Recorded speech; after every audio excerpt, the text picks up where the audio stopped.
Ladies and gentlemen, welcome back to the Chessable Masters 2022. It is time for the final match. Now, if you remember, Pragnananda, the superstar teenager from India, defeated Anish Giri in the semifinal, while Ding Liren took care of Magnus Carlsen. So now these two have to go head-to-head. Different from the quarterfinals and the semifinals, the matchups in the finals are 2 days. So the first day they play 4 rapid games, or 3. The winner of that mini-match stays the winner of that mini-match, and on the second day they play a second set of rapid games. Now, if after those rapid games it is 1-1, like both players take a portion of the rapid, then they play blitz. So there's 2 blitz games, and then there's an Armageddon if necessary. I've split the video into day 1 and day 2, because those are the only timestamps you need. Here we go.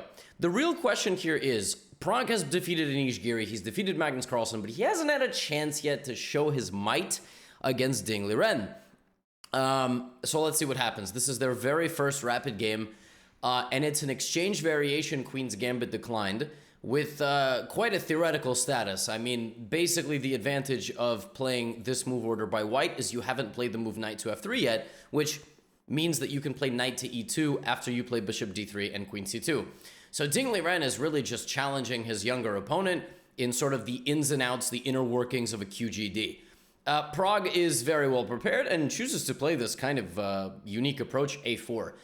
a4 has several ideas. First of all, you would like to play a5 potentially. I think actually Fabiano played like this recently against Ali Reza in the Superbet Chess Classic. And you want to take some space. Also, it's kind of a different way to play the minority attack, the 3-on-4 attack on that side of the board. So Ding invites the exchange of dark squared bishops and plays a5, Pragnananda plays a5 himself. And now we have a little bit of knight jostling as the players kind of decide what they want to do for the rest of the game, and Ding responds with the move b6. So the pawn has now been traded. Pragg has a very active rook on the a file, but it can't go anywhere. It cannot go to any of these squares. Ding has to be very careful because for Ding, like Pragg plays knight back to d2, but let's just say Pragg had played h3. Ding has to be careful. He can't just go c5. He's weaker on that side of the board. He has to be 100% sure that giving up the control of that square, those squares, is going to be worth it. b5 is even worse. After b5, the evaluation goes from 0.2 to 1.7, which just goes to tell you, when the knight gets to c5, that hole is very exploitable. So we have knight to d2, and now he plays c5 because he has the opportunity to play c4 and b5, and suddenly Ding has totally dominated the queen side. So he's booted Pragg. Pragg decided to play in the middle instead of on the queen side, and sort of, you'll notice that Pragg is moving all his pieces that way. The problem is, there's nothing there. So the problem is that this whole approach, very aggressive, but you can't really attack anybody unless you have 2 more attacking pieces than they have defenders. And you don't. I mean, in this case, you're met with a mirror image, 2 knights and a queen, and the truth is that this is going to be, like, decisive. I mean, at some point, Ding will play b3, c3, and it will decide the game, because he's just going to be dominating over there. So Pragg tries his best, obviously, to continue to break through. I mean, Ding, beautiful defense. Like, the queen is defending, as well as escorting the pawn forward. That queen is a girl boss. Knight f5, knight g5. Now he starts to remove Pragg's pieces from the board. Here comes b3. Here comes c3. The evaluation is -4. So Ding stabilized the position from any of Pragg's initiative. And now, the pawn on b2 is just going. And I mean, Ding even here plays a move like rook f8 because he really wants to play queen b4. He can't really play that move because queen takes f7. But it actually it's even worse than that. Like let's say Ding had played b2 in this position. There is this incredible rook b3. And you can make a second queen, but of course I can just take it. But if you take this, it's a draw. You're a square away from getting this, but I check you, I check you, I check you, and you'll never actually make the queen. So Ding, even on move 35, finds the clutch defensive move, and the pawn is going. And so Pragg played a few more moves down a knight, because you really never know if Ding Liren's internet shuts off, but he decides to call it a day after 42 moves. A beautiful win by Ding Liren with black and a queen's gambit decline, like a effortless win. Showing the level difference. I mean, that's really what he's showing. He's showing that he's number 2 in the world, and Pragg still got a little bit more learning to do. So this game, Ding outclassed Pragg, but this was anything but the end of the story, okay? in the next game, Ding has white. So obviously, 2800, he has to assert his dominance. We have a very imbalanced 4 knights English, kind of reverse Sicilian, ultra main line here. White has many plans: a3, b4, b3, bishop b2, rook b1, d3, bishop e3, etc. So let's see what Ding chooses. He decides to go with this plan, and d3 now, and rook c1. So kind of a combination of several ideas. Very, very flexible position. Now Ding decides to not play b3. He decides to play a3, b4. The players end up clashing on move 14, a5. So ba5, knight a5, and Ding plays knight back to d2. Still, it's like it's very much a maneuvering game. Like, the sides just haven't clashed yet at all, right? Okay, h4 is kind of an exotic approach to the position. Rook a8, I mean, like, not much is happening. Like, the pieces are not really interacting with one another. Okay, queen c1, right? Like, I mean, it's just very slow maneuvering game. Rook a5, knight c5. Okay, now the pieces begin interacting. So that knight touches the knight and the rook. The bishop can take. If that takes, then there's this. So we have knight c4. Now Prague has to do something about his queen. Goes back to c8. Knight to d5. Okay, now we have a game. I mean, it took 20 moves, but that knight is kind of shoved in everyone's face. It hits everything. The bishop is now open. This rook is sort of offside, but black is much better, apparently. The computer really doesn't like the fact that Ding's pawns are so split, and it doesn't think anything of white's bishop pair. Computer actually just clearly thinks that black is better. So, can Prague turn the tables? And he says, yes, I can. I'm going to win your pawn. I've just stolen a pawn from you like a thief in the night. Now we trade, and a few moves later, we're going to trade knights as well. I mean, Prague's just a pawn up. Like, Prague just plays the reverse Sicilian with black, and he's just won a pawn against Ding Liren. Like, I mean, he just played a very solid opening. Very nice pawn break on the queen side.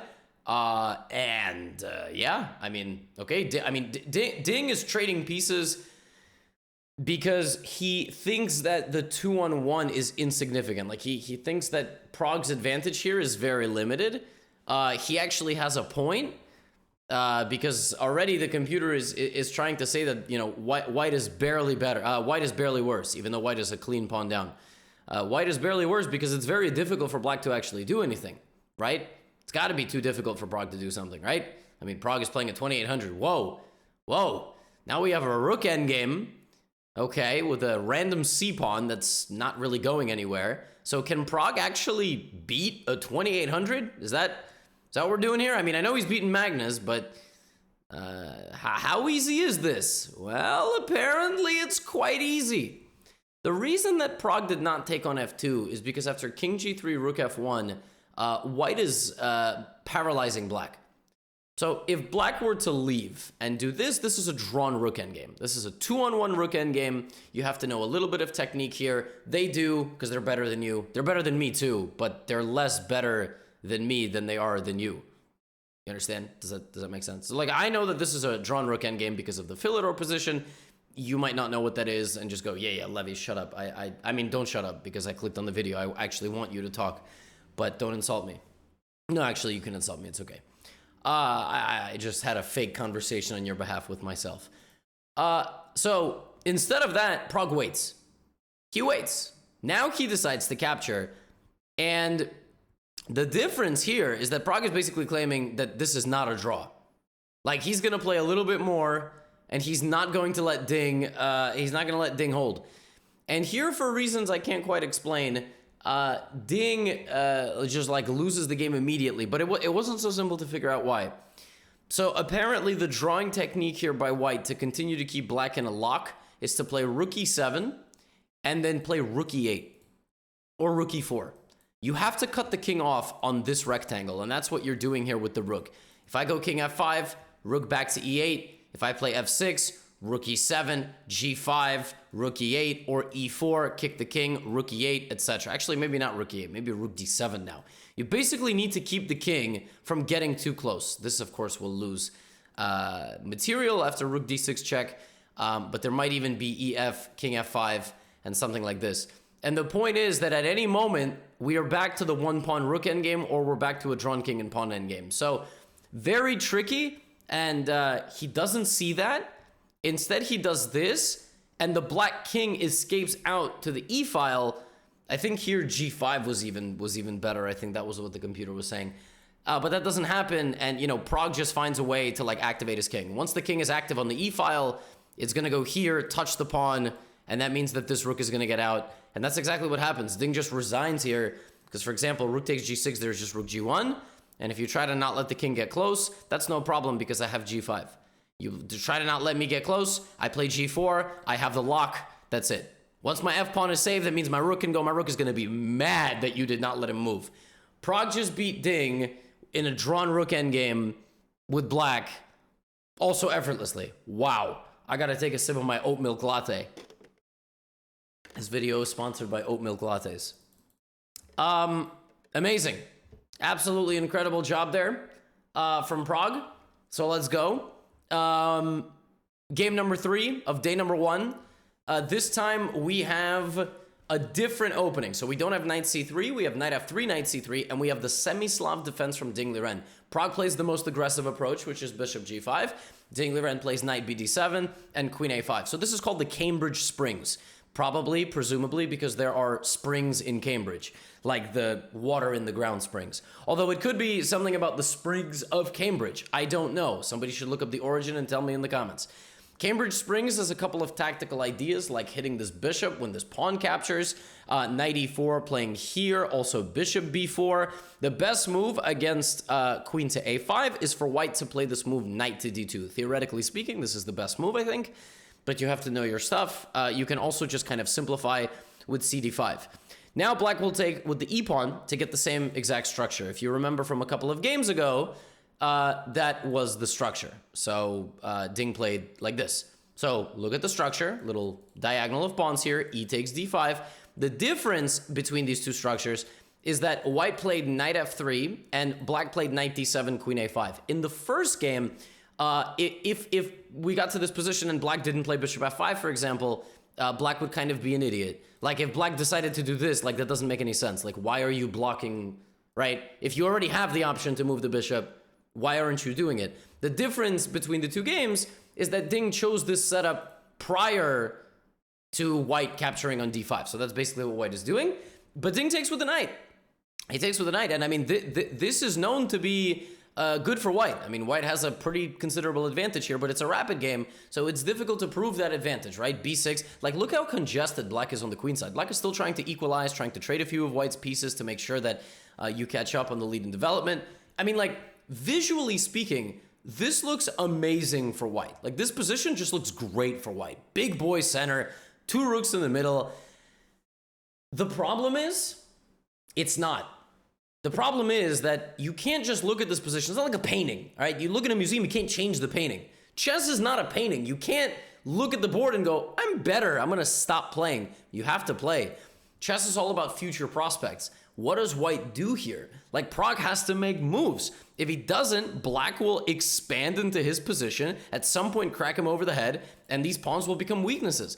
So Prague plays h3. That's not enough. Now Ding plays b5, Prague plays rook e2. It's not enough. Ding is playing with a little bit more ambition, and Prague decides to play g4, and that's not it. The right plan hidden in this position was not g4, and Ding immediately starts doing his queenside stuff. It's just like the first game. Ding just understands the imbalances of these kind of Queen's Gambit decline structures, whether it's from a Cambridge Springs, like he just gets them a little bit better. At least that's what he's showing in these games, right? I'm telling you, it's the same thing in both games. This time, Prague has a little bit more of a, maybe more pleasant position, but look at what Ding's doing. I mean, he's broken through on the queen side, and he's got past pawns again, and while Prague has to go fight back, he has more weaknesses in his position, and he's just going to be a clean pawn down while he's stuck defending. I mean, here comes the rook, bishop. At some point, that blockade is going to fall. You will lose this blockade. All right, there it is. The bishop is coming. And now, yeah, I mean, that lock is just absolutely brutal. And rook b2 forces an exchange and will make the pawn promote. And rook b2 and Prague resigns. So Ding, just breathtaking with the black pieces on the first day. And he wins. He wins the rapid portion. Okay, they drew the 4th game, so it was 2.5, 1.5. I mean, breathtaking play from Ding with black. Unbelievable. So we go to day number 2. Day number 2 only had a one game that was decisive. And if you'll notice, we have the same opening. This time, Ding does not play c6. He plays c5. Okay, he is trying to play one of these very forcing lines. It used to be cd5, knight d5, e4, knight c3, bc3, cd4, cd4, bishop b4 check, bishop d2, takes, castles, bishop c4, b6, castles, bishop b7, rook e1, knight d7, rook d1, etc. If you are confused about this, a couple of days ago I made a recap between Mamedjarov and Prague, and this was the opening. This was the semi-tirage. Then some people played around with the engine and were like, wait a minute, you can take on d4 in this position. You can actually mirror image capture. And then there's a line here that goes queen d4, e d5, e4. And this is wild stuff. de, queen d8, king d8, knight g5, bishop e6, takes. And I mean, like, you get something that looks kind of like this. And then the top level guys have been defending this position with black for basically the last year. But there's also this line where you take with the queen and then you play like this. You basically just play against the isolated pawn. So this time it's a very different kind of feel and texture of the position than on day 1. On day 1, Ding was using kind of like the queen side majority to advance.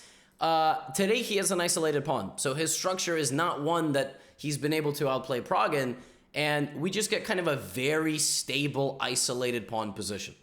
In an isolated pawn position, the player playing against the pawn wants to trade pieces, win the pawn, blockade the pawn, etc. The player with the pawn wants to use the squares around it, right? So king f8 is an absurd move. I don't understand that move at all.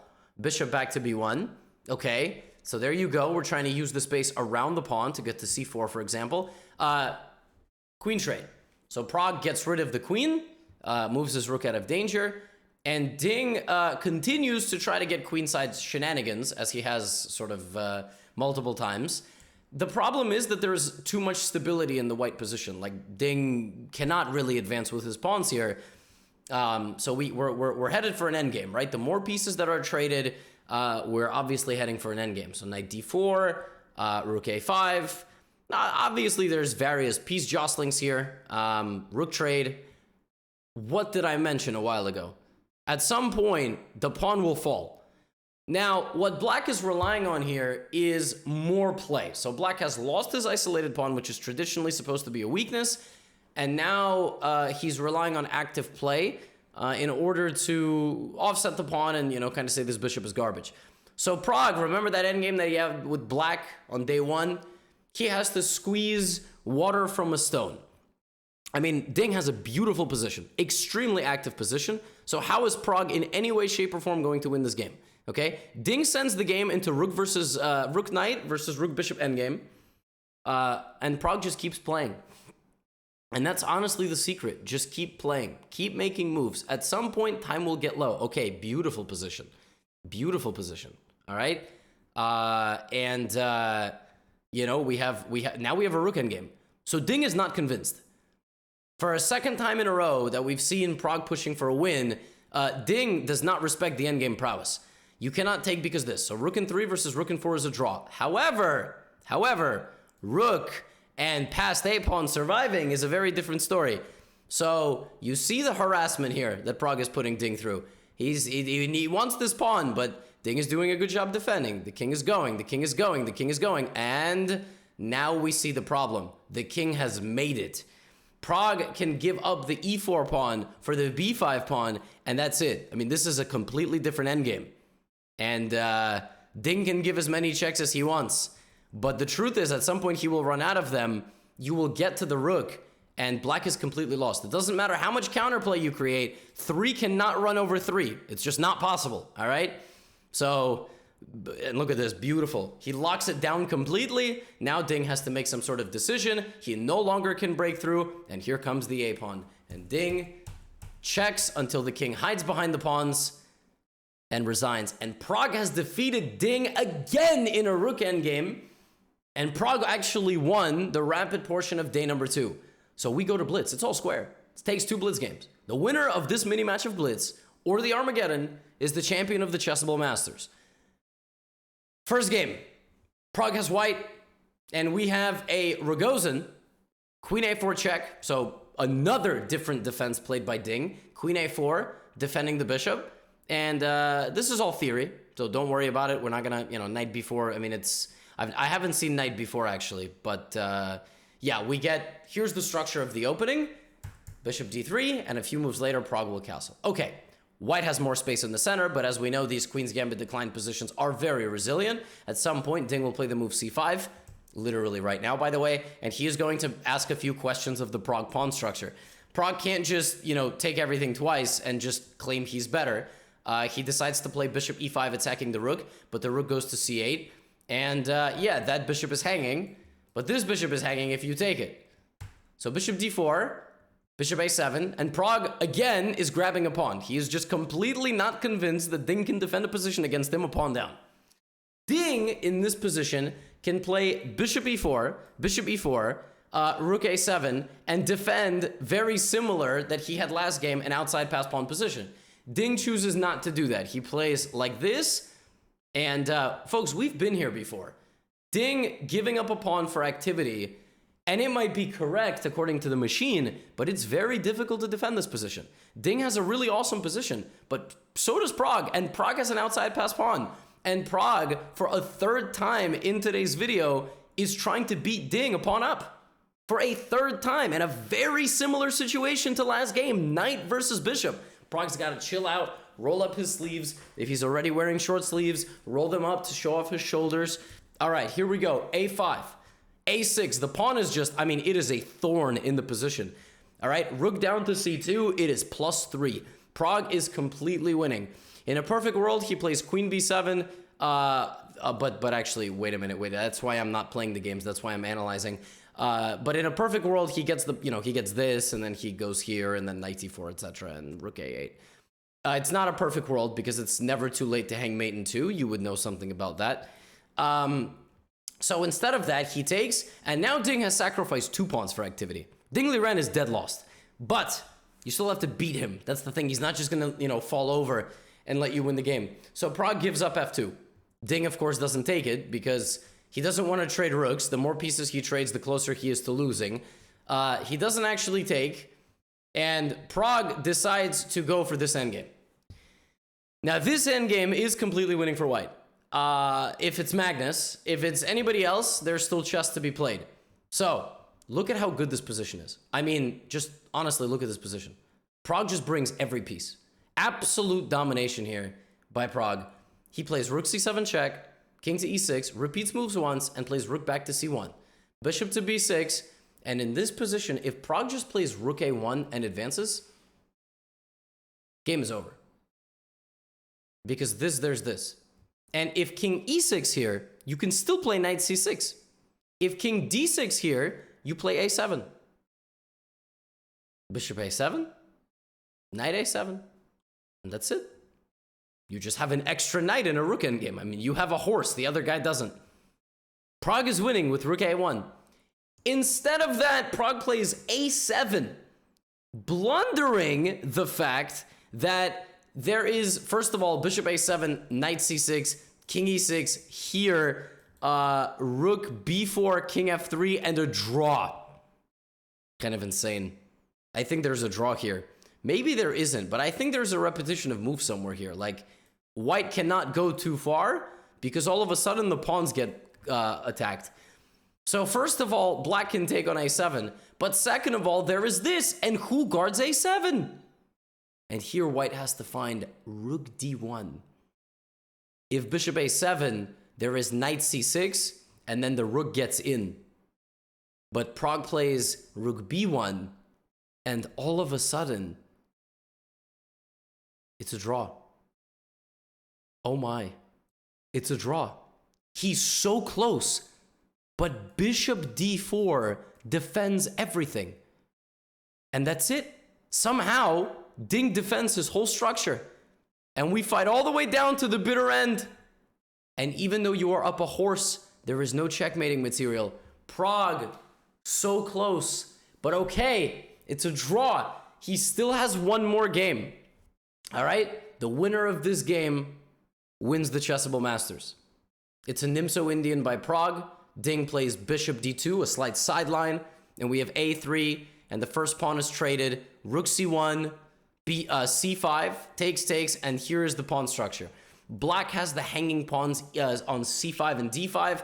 White has e and b. Black wants to throw these pawns forward and create an attack behind them. White wants to chip away at them and blockade them if possible, remove one of them and attack the other. Whew, I am nervous. Prog decides to damage Ding's structure and give away the bishop pair, but Ding does get some activity. We have knight d7, bishop c3, bishop's looking super strong here. Rook e8, short castles by white, and knight g3 and knight f5. Prog says, you cannot have my second bishop. Ding says, no problem, bishop back to b1, I have long-term attacking ideas. Prog plays d4. Prog is better with black. It is -1. I told you, when black gets those pawns rolling, what you're gonna do is you're gonna demolish the white position. Look at this ugly structure in front of the king. This is a liability in all long-term positions. Knight to d5. If you take on c5 here, then I have queen g5 check. Prog has sacrificed 2 pawns to create a monstrous attack on Ding Liren.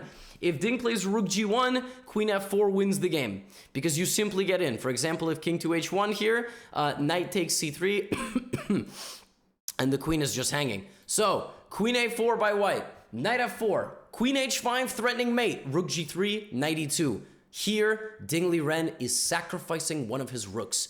Rook takes g3, and for a brief moment, he can breathe. Here's the problem. If you go back a little bit, Prog sacrificed 2 pawns for a big attack. But he cannot afford a lot of exchanges because then his attack will die. And what happens when the attack dies, even at the cost of winning some material? Remember, material is equal because he gave away 2 pawns. Ding Liren has this. That's the problem. If Prog's attack is unsuccessful, he will lose the game. Ding Liren continues to be attacked, but continues defending. Rook d2, stabilizing, rook g5, queen takes f3. Fork, but not quite because queen d1, hitting the queen on the side of the board, and Ding gets rid of the queen. And as I just told you, if black has no attack, the whole momentum changes because he has 3 pawns on that side of the board, and those pawns are going. And you can stop them if you're Stockfish, but you cannot stop them if you are a human being. Prog tries his best, but 3 pawns are absolutely terrifying, and sometimes you cannot stop them at all. It becomes an avalanche, and it's really becoming an avalanche. After bishop e3, I guess they were just in a scramble, and there's just a blunder here, and yeah, Prog tries to create some counterplay, but look at those pawns. And you know what the craziest thing is? Here's the craziest part. It was the A pawn that made it further than anybody else. I told you a long time ago that if Prog did not succeed in his attack, these pawns would decide the game. And they did. And Prog resigns, and Ding Liren is the winner of the Chessable Masters 2022. What an incredible final. Prog, the 16-year-old from India, who spends his mornings taking exams at school for 11th and 12th grade, coming home and playing the best players in the world and beating them like drums, comes up just a little bit short. He has absolutely nothing to be disappointed in. I mean, obviously it hurts not to win. And at some point, for all of these young teenagers like Prog, like Firouzja, you can no longer just get wins here and there and get second place. He's gonna want to win one of these tournaments. But for now, are we really complaining as he beats some of these best players? I mean, it's amazing, just amazing stuff. Very fun covering the games for you. I'll see you in the next video. Get out of here.